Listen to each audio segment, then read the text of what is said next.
नमस्कार भारतवासियों। मानव मनुष्य को जीवन यापन करने के लिए रोटी, कपड़ा और मकान की आवश्यकता होती है। उसी प्रकार देश को विकसित देश बनाने के लिए महंगाई कम करना होगा, बेरोजगारी को रोजगार देना होगा, शिक्षा को मजबूत या अच्छा तरह से देना होगा और स्वास्थ्य पर ध्यान देना होगा, तभी विकसित देश बन पाएगा। मोदी सरकार भले ही दुनिया का 5वीं बड़ी अर्थव्यवस्था कहे, लेकिन ये सब मजबूत होना आवश्यकता है। मोदी सरकार कुछ वर्षों में दुनिया की किसी बड़ी अर्थव्यवस्था बनने का ख्वाहिश रखता हो, लेकिन प्रति व्यक्ति आय के मामले में भारत दुनिया की गरीब मुल्कों की श्रेणी में आता है। हाल ये है कि भारत की प्रति व्यक्ति आय अंगोला जैसे देश से भी कम है। दुनिया के 157 देशों में प्रति व्यक्ति आय के मामले में भारत 142वें स्थान पर है। दुनिया की सबसे बड़ी अर्थव्यवस्था अमेरिका का है, जो प्रति व्यक्ति सालाना आय $80,500 है, जो भारत से 31 गुना ज़्यादा है, जबकि जापान और कनाडा भी 14 गुना ज़्यादा है। छोटे देश भी अंगोला, बंतोई और आइवरी कोस्ट है, जो भारत के $26,001 से ज़्यादा है।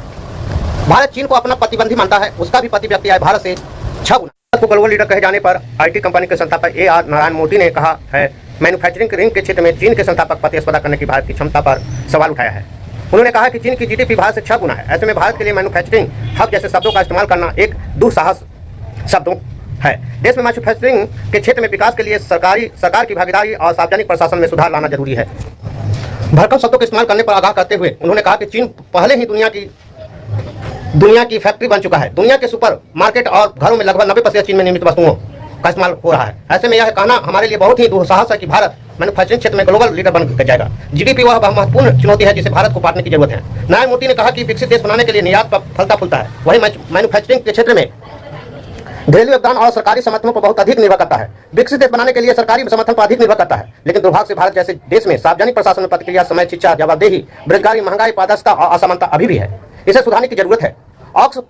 ऑक्सफैम इंटरनेशनल की रिपोर्ट के मुताबिक 10% आबादी का देश के 77% संपत्ति पर कब्जा है। इसे अंदाजा लगाया जा सकता है कि देश की असमानता की खाई कितनी बड़ी है। मोदी की सरकार में खासकर असमानता की खाई बढ़ती जा रही है। मोदी सरकार जिस राज्य में बीजेपी की सरकार नहीं है, उस राज्य से भेदभाव किया जा रहा है। चाहे धन देने की बात हो या विधेयक पास हो गया हो, तो वहां का राज्यपाल हस्ताक्षर नहीं कर रहा है। विपक्ष के बोलने पर माइक बंद कर देना, विपक्ष के सदस्यों को निलंबित कर देना, ऐसे कई आरोप बीजेपी को देखने एवं सुनने को मिल रहा है। भारत में योजना आयोग की जगह नीति आयोग मोदी सरकार में लाया गया। नीति आयोग में हर राज्य के मुख्यमंत्री भाग लेते हैं, लेकिन मोदी सरकार द्वारा कुछ राज्यों के मुख्यमंत्री भाग लेने के लिए नहीं कहा, तो उसका बैठक में बुलाने के लिए पहल या प्रयास किया गया मोदी सरकार द्वारा। जहां बीजेपी की सरकार नहीं है, वहां का मुख्यमंत्री भाग नहीं लिया, उस पर पहल नहीं किया गया, प्रयास नहीं किया गया, और बीजेपी सरकार कहता है भारत विकसित देश बन रहा है।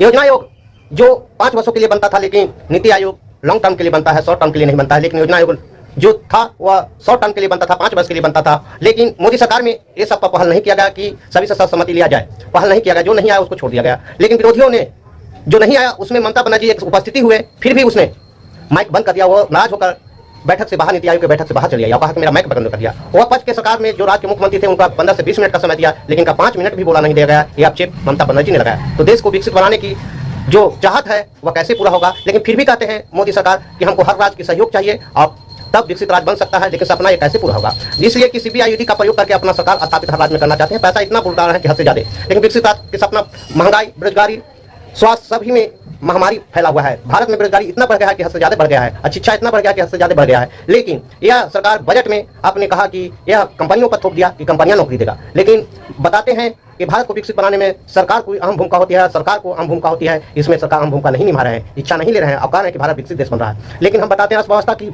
जो बात कर रहे हैं कि 5वें स्थान पर प्रति व्यक्ति आय जो 142वां स्थान पर है 197 देशों में, यह कैसे है? ये समझ में नहीं आ रहा है। ये सब बहुत सी चर्चा है। इसके लिए वीडियो के लिए थैंक्स, धन्यवाद।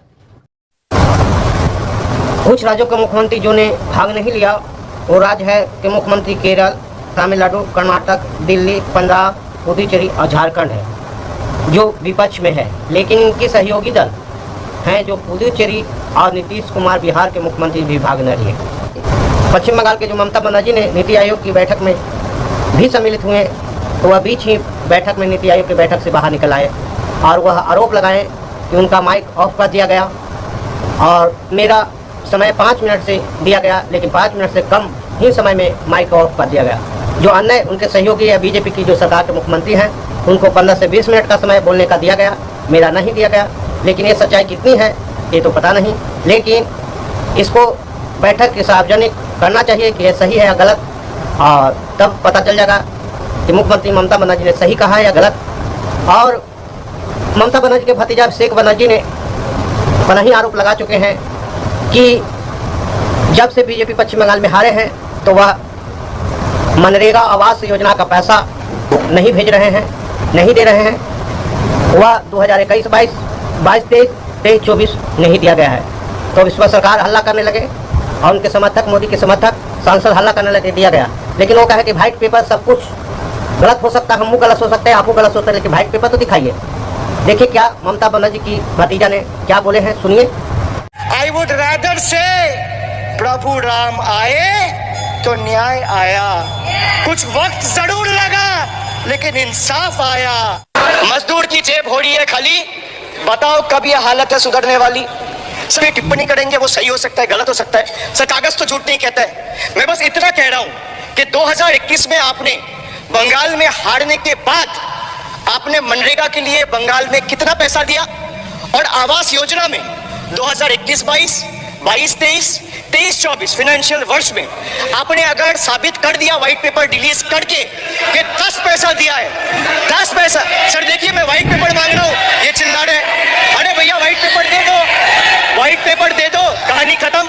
सर जिसके पास कागज नहीं होगा, सर व्हाइट पेपर मांग रहे हैं, सर व्हाइट पेपर मांग रहे हैं, चिल्ला रहे हैं, इनके पास कागज नहीं है और पूरा देश से कागज मांग रहा है सीए का नाम पे। ये बीजेपी है, ये बीजेपी है। बीच में मत टोकिए। Sir MNREGA funds to the tune of 6,913 crore have been forcefully withheld, denying wages to more than 59 lakh workers over the past 3 years. Sir, 11,36,000 eligible families have been deprived of a roof over their heads, as 8,140 crore rupees under PM Awas Yojana have been deliberately halted. Sir, the government withheld the release of over 800 crore under the National Health Mission due to non-compliance and certain color branding guidelines for health and wellness centers, despite other conditions being duly met. Sir, despite 334 central and NLM teams visiting West Bengal in the Sheikh बसर ने white paper की मांग की। और देखिए कि मोदी सरकार योजना आयोग की जगह नीति आयोग लाया। नीति आयोग को 1 जनवरी 2015 से लागू किया गया, जिसका पहला बैठक 8 फरवरी 2015 को किया गया था।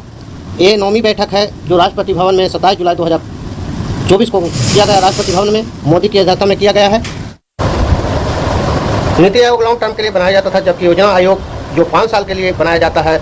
नीति आयोग को कांग्रेस के महासचिव जयराम रमेश ने पीएमओ का अटैच ऑफिस बताया है। प्रधानमंत्री मोदी ने नीति आयोग की बैठक में कहा कि 2027 तक भारत को विकसित राष्ट्र बनाना हर भारतीय की महत्वाकांक्षा है और राज्य इस लक्ष्य को प्राप्त करने के लिए सक्रिय भूमिका निभा सकते हैं, क्योंकि वे सीधे लोगों से जुड़े हुए हैं। सरकार को कथनी और करनी में स्पष्ट फर्क पड़ता है, क्योंकि जिस राज्य को रुपया की आवश्यकता होती है तो नहीं दे रहा है और विकसित देश बनाने में भूमिका निभाने को कह रहा है। मोदी सरकार में बेरोजगारी और महंगाई चरम सीमा पर है। कैसे सोच रहा है कि विकसित राष्ट्र बनाने को? देश की जितना संपत्ति है बेचने पर तुला हुआ है, सपना दिखा रहे हैं विकसित देश का। मोदी सरकार में रोजगार छीना जा रहा है। मोदी सरकार ने डाटा जारी किया है। रोजगार और बेरोजगारी पर data PDO labour force survey द्वारा इकट्ठा किया जाता है। यह डाटा 2017 से हर साल जुलाई और जून के महीने में रिलीज होता है। लेटेस्ट रिपोर्ट के अनुसार 2022-23 के साल 15 साल या उससे अधिक उम्र के युवाओं में बेरोजगारी दर ग्राम भारत में 2.4 रही और शहरी भारत में 5.4 रही। 2020-21 का कामकाजी युवाओं की संख्या 52.56% थी, जबकि 2021-22 में 52.6 रहा, जबकि 22-23 में 56% रोजगार है। सरकार की जो रोजगारों की संख्या बताया है उसके अनुसार बहुत ज़्यादा है, लेकिन पेपर में जो की कटिंग है एक जो निकाले हैं वो कौन पेपर है? वो पेपर है जाकर दैनिक भास्कर से विशेष अनुमान के तहत निकाला है। इसमें भारत ने अपने कहे हैं कि मैन्युफैक्चरिंग मैंने ग्लोबल में लीडर कहा है, लेकिन इसी पर जो आईटी सेल के संस्थापक है उसने गुस्सा जाहिर किए हैं और गुस्सा बताया क्योंकि पिछले वीडियो में हमने। लेकिन भारत के 7 साल के भीतर मैन्युफैक्चरिंग के सेक्टर में 18 लाख असंगठित उद्योग बंद हो गए। इसकी वजह से इस सेक्टर में 54 लाख लोगों की नौकरी खोनी पड़ी। असंगठित उद्योगों के बर्बादी सर्वेक्षण के नेशनल सैंपल सर्वे ऑफिस के आंकड़े के विश्लेषण से इसका खुलासा हुआ है। इसमें पता चला है कि मैन्युफैक्चरिंग सेक्टर में 7 साल में 9.3 की गिरावट आई है। आपके NSO के अनुसार जुलाई 2015 से जून 2016 के बीच इस सेक्टर में 1.97 करोड़ असंगठित उद्योग थे। वही NSO के अनुसार अक्टूबर 2022 से सितंबर के बीच इनकी संख्या इतना करोड़ रह गई। मैंने 1.7 का कितना घट गया? मैंने घट गई।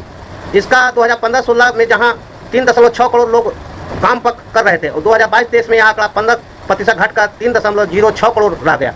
अब कह रहे हैं कि रोजगार बढ़ रहा है। उनके सर्वेक्षण के अनुसार, वो अपना कैसे सर्वेक्षण बनाते हैं मेरा पता नहीं। अब सरकार की यह नियत और नीति रहा, लेकिन सर्विस सेक्टर में 35 लाख लोग जो जॉब बढ़ी ये लिखे हैं, लेकिन कुल नौकरियां लाख में साल मैन्युफैक्चरिंग ट्रेड सर्विस 2015-16 में 360.4 लाख था, ट्रेड में 387 अंतर कितना आया 2022-23 में अंतर 15 से 22-23 के अंतर -54.1% आया। कितना का नौकरी चला गया समझे। कुल उद्योगों की बात करें तो 15-16 की बात करें तो ये 196.6 था, जो 2022-23 में 178.2 आया, माने माइनस में गया।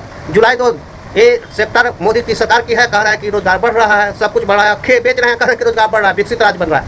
ये पता नहीं चलता है कि सरकार क्या करेंगे क्या नहीं करेंगे। सरकार की सर्वे और पेपर की सर्वे को देख लिए, दोनों में अंतर कितना फर्क पड़ा। और हम तो कहते हैं कि ये सरकार की एक कविता था, मुझको याद है कि राशन है गोदाम के अंदर, भाषण है चौराहे पर। करते कुछ और हैं, भाषण चौराहे पर कुछ और देते हैं, कुछ और सूचना देते हैं, लेकिन करते कुछ और हैं। बेरोजगारों की संख्या बढ़ रही है, अपने आसपास लोग को देखिए, इतना बेरोजगारी बढ़ते, महामारी बढ़ते जाए, महंगाई बढ़ते जाए, शिक्षा बढ़ते जा रहा है, स्वास्थ्य गिरते जा रहा है, और फिर भी कह रहे हैं कि विकसित राष्ट्र बन रहा है। ये अपने अनुसार कौन पैरामीटर से ये अपना डाटा जारी करते हैं, ये सरकार ये डाटा बताएं कि कौन डाटा से करते हैं, कैसे करते हैं। और देखिए बहुत भारत की स्थिति बहुत गंभीर है, विकसित राष्ट्र नहीं गरीबी राष्ट्र तो ऐसे है ये था, लेकिन भिखमंगा, जिसको भिखमंगा देश इसको कहा जाएगा, भीख मांगने का धंधा कहा जाएगा इस देश को, ऐसा स्थिति बीजेपी सरकार में बनने वाला है। ऐसे वीडियो को देखने के लिए चैनल को लाइक, सब्सक्राइब एवं बेल आइकॉन घंटी दबाएं। थैंक्स, धन्यवाद।